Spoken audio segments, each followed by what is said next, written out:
Welcome sa ating YouTube channel, Main Chart Updates. For today's video, pag-usapan po natin mga kaaldab. Ito nga pong interview nga po ni Allen Richards noong nakaraang araw. Patungkol nga po dito no sa kanyang 15th anniversary ngayong taon, no? 'Di ba meron nga raw siyang mini concert itong si Alden. At sold out na nga po yung kanyang mga tickets, no? At isa nga doon, no, yung kanyang 15th anniversary concert, no? At bukod doon, ito nga po yung interview nga po niya sa GMA Integrated News Interviews, no?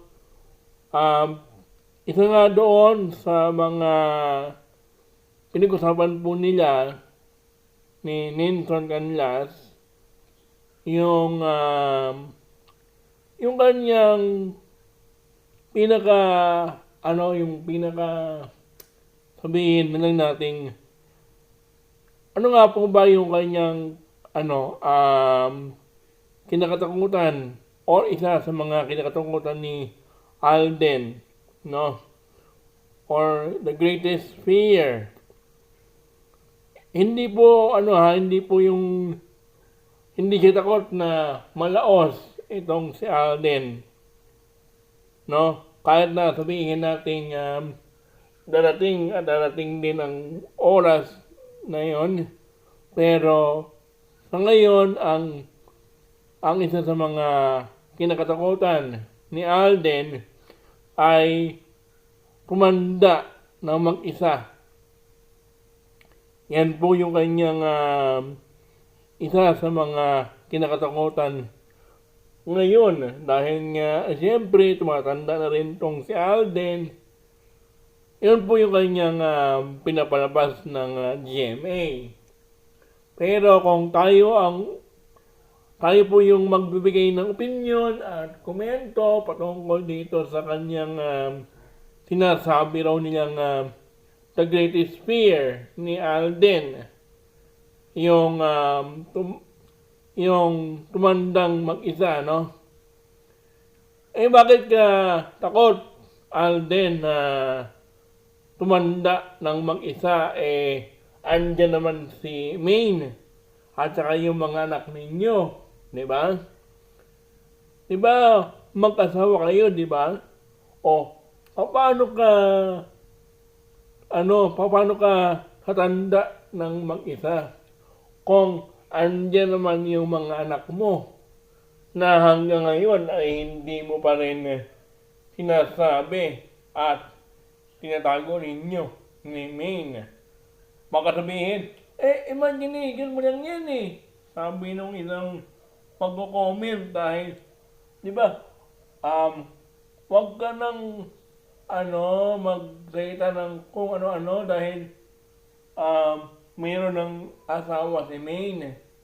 Yan naman yung kanyang, comment ng isa. Alam ko yan pag once na ma-upload tong video nito at hindi ito matanggap ng mga makakapanood ng aking video. Dahil nga po, sinasabi raw nila na mayroon na nga daw asawa itong si Maine, no? Wala akong pakialam kung anong sabihin ninyo, pero kami po ay naniniwala na si Maine at saka itong si Alden ang tunay na mag-asawa. Kitang-kita nyo naman, di ba? Iniwan na ni Maine itong si Arjo Atayde. Diba, nakita naman natin na kasama nga po ni Maine sa Osaka, Japan, ang kanyang magulang. Diba? Or mayroon po siyang picture. Ewan ko lang kung kasama nga po ba ni Maine itong kanyang mga magulang or O nilagay lang yung picture doon sa tabi ni Maine para sabihin kasama ni Maine itong kanyang mga magulang sa picture, no?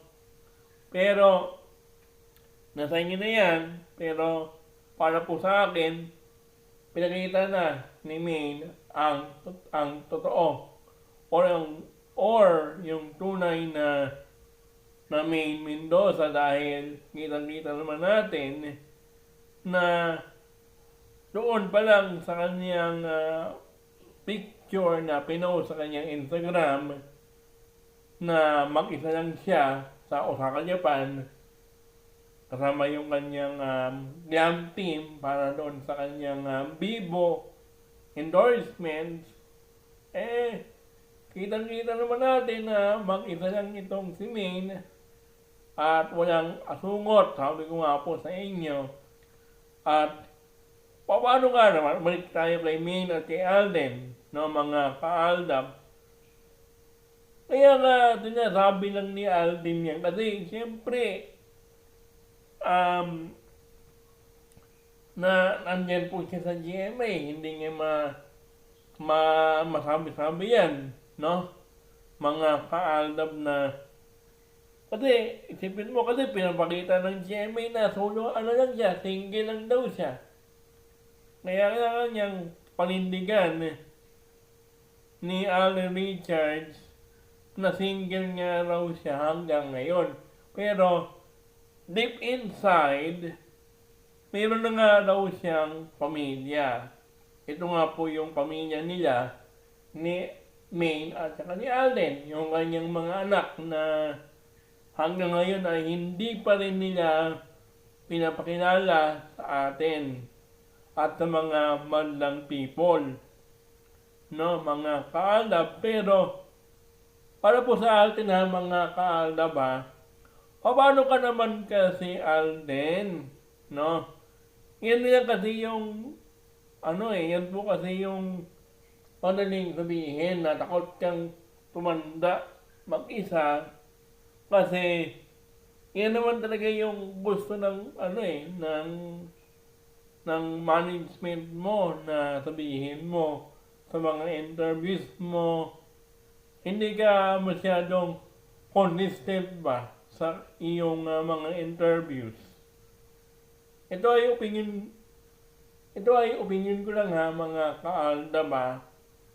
Ito po ay sarili kong opinion at agree ba kayo na sa mga interviews po niya?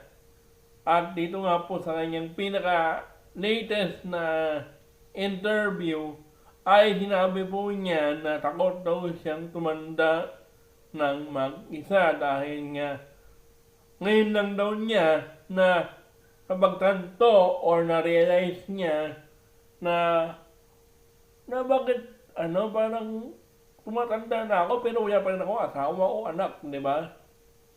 Yan po yung kanyang sinasabi rito. Pero depende po sa inyo dahil sabi ko nga po sa inyo, mayroon tayong kanya-kanyang opinion at komento sa mga sinasabi ni Alden or ni Maine. Dahil nga po, Aldab po tayo, di ba?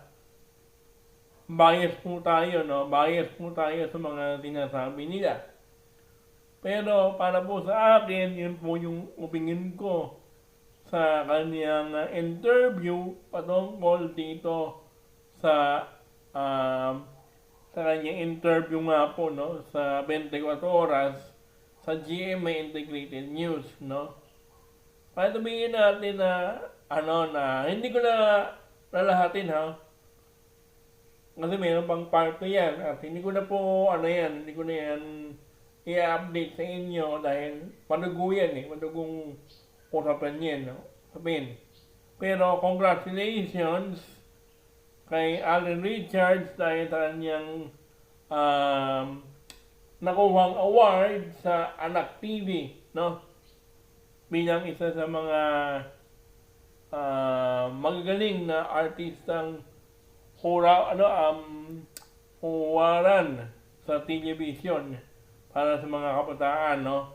Anak TV Seal. Congratulations kay Mr. Alden Richards at sa mga ano niya, sa mga paparating niya pang mga um, awards and sa kanyang mga proyektong gagawin. Congratulations sa inyong dalawa, no? Ni Maine Mendoza, dahil kahit na sabihin natin hindi nakakuha si May ng Anak TV, pero ewan ko lang kasi wala pa akong nakikitang picture ni Maine na may isa rin siya sa mga nakakuha ng award na Anak TV Seal para sa mga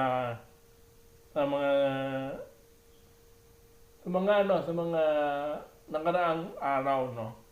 Para nga po dito sa awards ng Anak TV Seal, no? Anak TV, congratulations sa mga nanalo, no? Abangan po ninyo ang aking pangalawang or mga tatlong video para dito kay Maine at kay Alden. Bye!